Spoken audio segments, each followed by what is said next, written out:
দেশের এবং অর্থনীতি খুব ক্রিটিক্যাল জাংচারে এই ধরনের ডায়ালগ আয়োজন করার জন্য, কারণ আমরা সবাই জানি অর্থনীতি, ক্যাপিটাল মার্কেট, এটার যে নেক্সাস এবং সেখানে আমাদের যে প্রবলেম, রিসেন্ট চ্যালেঞ্জেস, সেখানে অনেক হইচই হচ্ছে কিন্তু ডায়ালগ হচ্ছে না। তো আজকের অনুষ্ঠানটা কিন্তু is a clear and very effective way to convince the important stakeholders. তো সেই জন্য ধন্যবাদ। আজকে যে টাইটেলটা পলিটিক্যাল ডিসকোর্স ক্যাপিটাল মার্কেটের, আমি ওই অ্যাঙ্গেল থেকে তিনটা জিনিস বলতে চাই, যে তিনটা ইস্যু বলতে চাই, যে ক্যাপিটাল মার্কেট বাংলাদেশে কেন আজকে এই অবস্থায় আছে, কেন আমরা দেবপ্রিয়দার যে প্রেজেন্টেশনে যেটা দেখলাম, আপনারা আমার এখানে যারা মার্কেট প্লেয়ার্স আছে আপনারা আমাদের সবার চেয়ে ভালো জানেন। আমি মনে করি তিনটা লেভেলে ফেইলিয়র হয়েছে এবং ওইটা পলিটিক্স এবং পলিসির সাথে যুক্ত।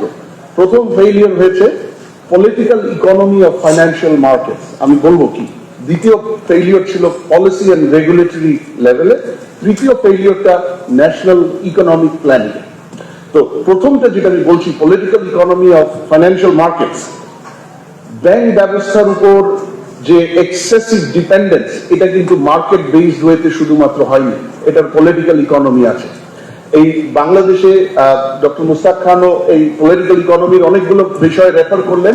বাংলাদেশে ব্যাংক মালিকরা, ব্যাংকিং সেক্টরের স্টেক হোল্ডার, তারা অনেক বেশি ইনফ্লুয়েন্স পুল করতে পেরেছে হিস্টোরিক্যালি, সেই 80-র দশকের শুরু থেকে, যখন থেকে আমরা প্রাইভেটাইজেশন অথবা আমরা ইকোনমিক রেগুলেশন থেকে প্রুডেন্সিয়াল রেগুলেশনে গেলাম। ব্যাংকিং সেক্টর এবং পলিটিক্সের যে নেক্সাস, সেই কারণে ফাইন্যান্সিয়াল মার্কেটস এর মধ্যে ব্যাংকিং মার্কেট অনেক বেশি ইনফ্লুয়েন্স পুল করে ওভারঅল পলিসিগুলো তাদের দিকে ডমিনেন্ট বা স্কিউড করে রেখেছে, ফেভারেবল। সেই কারণে আমরা ক্যাপিটাল মার্কেটের যে ডেভেলপমেন্ট, সেই জায়গায় যেতে পারিনি। আপনি দেখেন কিন্তু এটা কতটা ডেঞ্জারাস। আমি কেন বলছি এটা failure, political economy of financial markets failure. এটার জন্য আমাদের একটা আনসাস্টেইনেবল এবং খুবই অ্যাডভার্স স্ট্রাকচার তৈরি হয়েছে, কাঠামো ফাইন্যান্সিয়াল মার্কেটসে। Banking sector 90% of financial assets, number one নাম। কিন্তু এটা এমন একটা মানে পৃথিবী জুড়ে এটা এমন একটা সেক্টর যেটা আসলে লং টার্ম ফাইন্যান্স বা মধ্যম মেয়াদী ফাইন্যান্সও খুব বেশি করার কথা না। আমাদের দেশে 75% আমাদের যে ব্যাংকের যে ডিপোজিট, যেখান থেকে ব্যাংকের ইনভেস্টমেন্ট শক্তিটা আসে শর্ট টার্ম, কিন্তু আমাদের দেশে ক্যাপিটাল মার্কেটটা না থাকায় বা শক্তিশালী না হওয়ায় বা শক্তিশালী না করার উদ্যোগ না হওয়ায় ব্যাংকিং ব্যবস্থার উপর এই আমাদের যে ওভারঅল লেন্ডিং শর্ট, মিডিয়াম এবং লং টার্ম পুরোটা গিয়ে পড়েছে সেই জায়গাটায়। এবং সেটা সম্ভব হয়েছে ব্যাংক মালিক বা ব্যাংকের যে ব্রডার স্টেক হোল্ডার্স, তাদের শক্তি এবং তাদের যে ভেস্টেড যে স্বার্থের দ্বন্দ্ব, প্রফেসর খান যেটা বললেন, সেই জায়গায় তারা অনেক বেশি পাওয়ারফুল ছিল, যার ফলে আমাদের একটা স্ট্রাকচারাল ড্যামেজ হয়ে গেছে ফাইন্যান্সিয়াল মার্কেটসে। কিন্তু এটা কি সামনের দিকে সাস্টেইন করা সম্ভব? এটা already it is very damaging. এটা সামনে তো প্রশ্নই আসে না। কেন বলছি? আমাদের দেশের যে টোটাল ইনভেস্টমেন্ট হয় তার অনলি 25% আসে ব্যাংক এবং ক্যাপিটাল মার্কেট থেকে। বাকিটা ফরেন ইনভেস্টমেন্ট, সরকারের ফরেন লোন, প্রাইভেট সেক্টরের ফরেন লোন এবং ডেফিসিট বাড়ে। সুতরাং আমাদের যেই ইনভেস্টমেন্ট প্রয়োজন, কেন আমরা 23%-এর আশেপাশে আটকে আছি জিডিপির আজকে বহু বছর? কেন আমরা 28-29-এ যেতে পারছি না? আর যেখানে যেতে হবে 2040-এর মধ্যে 36, সেখানে তো প্রশ্নই আসে না বর্তমান অবস্থা যদি টিকে থাকে। এবং আমার 36% প্রাইভেট ইনভেস্টমেন্ট টু জিডিপি যদি নিতে হয়, বর্তমানে যে টার্গেটটা আছে, আমরা পারছি না 23-এর উপর, কিন্তু টার্গেট আছে 28% প্রাইভেট ইনভেস্টমেন্টের।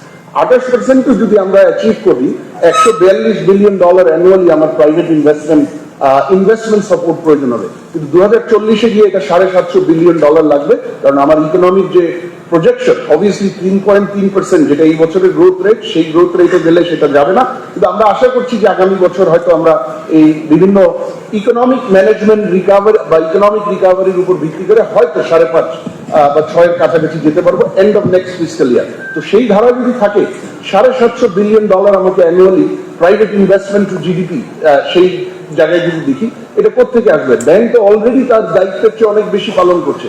সামনে কি আমার সেই টাকাটা দিতে পারবে ব্যাংক? অসম্ভব। ক্যাপিটাল মার্কেটকে সেই জায়গায় আসতে হবে। আমার এসএমই, আপনারা যদি ওয়ার্ল্ড ব্যাংকের একটা স্টাডি দেখেন 2019-এ annually $2.8 billion investment SME financing deficit. আপনারা যদি আইএফসি হাউজিং বা রিয়েল এস্টেট ফাইন্যান্সিং একটা রিপোর্ট দেখেন 2021-এর, affordable housing $2 billion per annum financing deficit.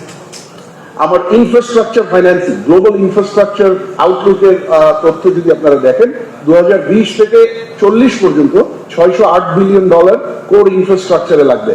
বছরে সেই জায়গায় অ্যাবাউট 10 থেকে 15 বিলিয়ন ডলারের ডেফিসিট আছে। তো এই টাকাগুলো কোথেকে আসবে? ফাইন্যান্সিয়াল মার্কেটসে ব্যাংকের পক্ষে তো এটা করা সম্ভব না। সুতরাং ক্যাপিটাল মার্কেটে যদি আমি এইখানে যাওয়া ছাড়া উপায় নেই, এবং সেখানে যেতে গেলে the political economy favouring banking supported by the bank owner, সেই জায়গায় আমাদেরকে সেটা ভেঙে দিতে হবে, ক্যাপিটাল মার্কেটের জায়গায় নিয়ে আসতে হবে। আমার সেকেন্ড পয়েন্ট, যে জায়গায় ফেইলিওর হয়েছে, পলিসি অ্যান্ড রেগুলেটরি ফেইলিওর। এগুলো হয়তো আপনারা আমাদের চেয়ে অনেক ভালো জানেন। তারপর প্রথম আমি যেটা বলবো, আমার ইনস্টিটিউশনাল ইনভেস্টর নাই, ইনস্ট্রুমেন্টস নাই, আমার এনাফ ভালো ইদার ইকুইটি নাই, এবং ডেট মার্কেট তো নাই। আমি কয়েকটা জিনিস এখানে বলতে চাই।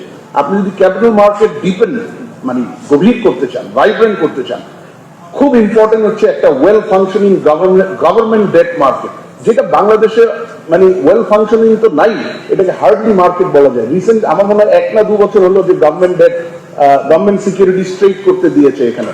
আমাদের টোটাল অ্যাবাউট 22% মতো টোটাল মানে বন্ড মার্কেটের সাইজ আমাদের টোটাল ক্যাপিটাল মার্কেটে, অনলি 6 বা মেবি 9% ইজ ট্রেডেবল, আর বাকিটা ট্রেডেবল না। ওই যে ন্যাশনাল সেভিংস ডিরেক্টরেট ইস্যু করে, ইটস নট ট্রেডেবল, এবং সেটা দিয়ে আপনি এটা করতে পারবেন, যার ফলে আমার বেঞ্চমার্ক রেট হচ্ছে না, রিস্ক ফ্রি রেট রোবাস্ট ওয়েতে এস্টাবলিশ হচ্ছে না। দ্বিতীয় হলো ইকুইটি এবং ডেট কর্পোরেট, আমাদের যে কর্পোরেট ইকুইটি এবং ডেট লিস্টিং, সেটা কেন হচ্ছে না? ট্যাক্স ইনসেন্টিভ, অনেক কিছু বলার আছে কিন্তু সময় নাই। ট্রেডিং স্ট্রাকচার বা ট্রেডিং ইনফ্রাস্ট্রাকচার, সেখানে enforcement of property rights, dispute resolution, efficiency of transaction, সেই জায়গায় অনেক উন্নতি হয়েছে গত 20, 25, 30 বছরে, কিন্তু আমরা no way near where we should be. তার সাথে আছে আমাদের issuance cost, regulatory approval process, commissioner মহোদয় আছেন আজকে, আমাদের অ্যাপ্রুভালে আজকে দিলে কবে বের হবে আমরা জানি না, 1 বছর, 1.5 বছর, 2 বছর, by the time it comes out overall incentive নষ্ট হয়ে যায়, ওভারঅল বেঞ্চমার্ক নাম্বারস নষ্ট হয়ে যায়। এবং তার সাথে সাথে আছে আমাদের ইনস্টিটিউশনাল ইনভেস্টরের যে খরা। আমাদের রিটেল মার্কেট ইনভেস্টর আছে, এটাকে আমরা খারাপ বলবো না, কিন্তু ওইটা দিয়ে ক্যাপিটাল মার্কেট পৃথিবীতে কোথাও দাঁড়ায় না। Capital market is not a mechanism to make day to day money, it is a long term finance mechanism, এবং সেখানে ইনস্টিটিউশনাল ইনভেস্টর খুব প্রয়োজন, এবং ইনস্টিটিউশনাল সাপ্লাই অফ ফান্ডস প্রয়োজন। সেই জায়গায় বাংলাদেশ পিছিয়ে আছে, not because of capital market related policy, broader economic policy. আমরা ইন্স্যুরেন্স সেক্টর ঠিক মতো ডেভেলপ করতে পারিনি, যার ফলে insurance sector is one of the top 2 investor in capital markets around the world. আরেকটা হলো প্রভিডেন্ট ফান্ডস। তো এই দুইটা জায়গাতেই আমরা অনেক পিছিয়ে আছি। কিন্তু ইন্স্যুরেন্সে আপনারা যদি দেখেন, আমরা লাইফ ইন্স্যুরেন্স প্রিমিয়াম, সেটা যেটা সারপ্লাস ইনভেস্টমেন্ট হয়, বা সেটা যেহেতু পুরো প্রিমিয়ামটা যায়, $5 বিলিয়ন বাংলাদেশের market according to world bank. আমাদের এই টাকাটা এখানে ঢুকছে না, ওরা খুব সেফ জায়গায় ব্যাংকে বা সরকারি ট্রেজারি সিকিউরিটিজে ইনভেস্ট করে যাচ্ছে। প্রভিডেন্ট ফান্ড অত্যন্ত দুর্বল, পেনশন ফান্ডস যেটা আমরা বলি, তারপরেও $1 থেকে $1.5 বিলিয়ন আছে বলে ধারণা করা হচ্ছে। এর অলমোস্ট কিছুই ক্যাপিটাল মার্কেটে আসে না। সুতরাং আমরা যতক্ষণ পর্যন্ত life insurance market penetration, pension funds, এগুলো আমরা ডেভেলপ করতে না পারবো, আমার ইনস্টিটিউশনাল ইনভেস্টর আসবে না। এবং বাংলাদেশের মার্কেট কিছু গ্লোবাল ইন্টিগ্রেশন হয়েছে, যেমন সাংহাই বা শেনজেন, একটা কিছু বোধ হয় নিজে ইনভলভ ছিল, কিন্তু আমরা গ্লোবাল বেঞ্চমার্ক থেকে অনেক দূরে। আমাদের inclusion in some of the international index, যেগুলো ইন্ডাইসেস, সেই জায়গায় আমাদের কি ঢুকতে হবে। যেমন JP Morgan bond market index আছে, যেমন এমসিএসআই আছে, সেটা আপনার মর্গান স্ট্যানলি, এমএসসিআই, যেগুলো ফ্রন্টিয়ার মার্কেট ইন্ডেক্স। আপনার যেগুলো ফান্ড ম্যানেজার পৃথিবী জুড়ে, ওয়াল স্ট্রিট বলি, সিঙ্গাপুর, দুবাই, লন্ডন, তারা কিন্তু এই গ্লোবাল ইন্ডেক্স গুলোকে ফলো করে, এবং একটা মার্কেট যেখানে ফান্ড অ্যালোকেট করবে সেগুলো রিফ্লেক্টেড নাকি গ্লোবাল ইন্ডেক্স, এগুলো দেখে। বাংলাদেশ কিন্তু সেই জায়গায় যায়নি, আমার মনে হয় সেই জায়গায় দেখতে পারে। আমি ফাইনালি শেষ করবো সবচেয়ে গুরুত্বপূর্ণটা দিয়ে, আমাদের ন্যাশনাল ইকোনমিক প্ল্যানিং এ ক্যাপিটাল মার্কেট সবসময়ই অনুপস্থিত ছিল। আমি কেন বলছি, আমাদের কি, আপনারা একটু চিন্তা করে দেখেন, বাংলাদেশের কি কোনো গ্রোথ ফাইন্যান্স স্ট্র্যাটেজি আছে জাতীয়? নাই। বাংলাদেশের কি কোনো লং টার্ম ফাইন্যান্স কৌশল বা পলিসি আছে? নাই। সুতরাং, এবং তার সাথে সাথে আমরা যদি দেখি, আমাদের যে তিনটা কমপ্লিমেন্টারি পলিসি যেগুলো ক্যাপিটাল মার্কেটকে ডে টু ডে বা শর্ট টু মিডিয়াম টার্মে ইনফ্লুয়েন্স করতে পারে, মনিটারি পলিসি, ফিসক্যাল পলিসি এবং ইনভেস্টমেন্ট পলিসি, এই তিনটা জায়গাতে ক্যাপিটাল মার্কেট খুব একটা ফিচার করে না। মনিটারি পলিসিতে আমার ইন্টারেস্ট রেট কি থাকবে, আমার ক্রেডিট টু মার্কেট, সেই জায়গায় আমার কতটুকু আমি অ্যালাউ করব, কতটুকু এক্সপ্যানশনারি, সেখানে কি 500 কোটির উপরে হলে ব্যাংক দেবে নাকি ব্যাংক অন্য জায়গায় যাবে, সেখানে কি 2 বছরের উপরে হলে ব্যাংক দেবে নাকি ক্যাপিটাল মার্কেটে যাবে, এগুলো মনিটারি পলিসি এখনো দেখেনি।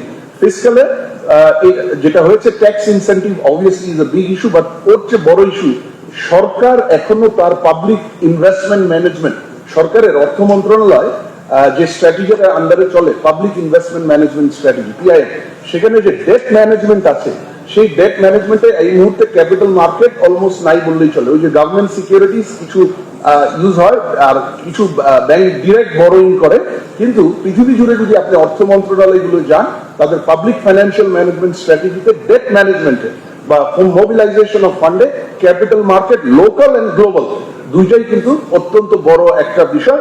এবং ফাইনালি বাংলাদেশের investment policy, by the way বাংলাদেশের কিন্তু কোনো বিনিয়োগ নীতি নাই, আপনারা জানেন নাকি জানি না। একমাত্র আইন বাংলাদেশের বিনিয়োগের সাথে সম্পর্কযুক্ত 1980 সালের ফিফা ফরেন ইনভেস্টমেন্ট প্রোটেকশন অ্যাক্ট, ওটা ফরেন ইনভেস্টমেন্ট কেন্দ্রিক, 1980 সালের কনটেক্সটে বানানো। প্রাইভেট ইনভেস্টমেন্ট বাংলাদেশে far larger than foreign investment, কিন্তু ফরেন ইনভেস্টমেন্ট আমার লাগবে এই 2025 এবং আগামী 20 বছরের কনটেক্সটে। সেই ইনভেস্টমেন্ট পলিসিটা আমাদের কোনো ইনভেস্টমেন্ট পলিসি নাই, এবং যদি থাকতো সেখানে ইনভেস্টমেন্টের ফাইন্যান্সিং করতে আসবে, ক্যাপিটাল মার্কেটের রোল কি হবে সেই জায়গায়, quality of funds, type of funds, exit mechanism যেটা মেইনলি ক্যাপিটাল মার্কেট দিয়ে হয়, সেগুলো আমাদের থাকতো, কিন্তু আজকে নাই। সুতরাং তিনটা জায়গায় political economy of financial market, second policy and regulatory direct failures, আর থার্ড ন্যাশনাল ইকোনমিক প্ল্যানিং এ ক্যাপিটাল মার্কেটের অনাথ অবস্থা। এই তিনটা জায়গায় মিলে আমরা আজকে এই জায়গায়। দেশের নাম্বার 1 ট্রেডিং অ্যাপ নিফটি ফার্স্টে পাচ্ছেন ট্রেডিং এর সব সুবিধা, dual exchange access, company analysis, portfolio তৈরি করা সহ আরও অনেক ইউনিক ফিচারের সাথে ট্রেড করতে ডাউনলোড করুন এক্ষুনি।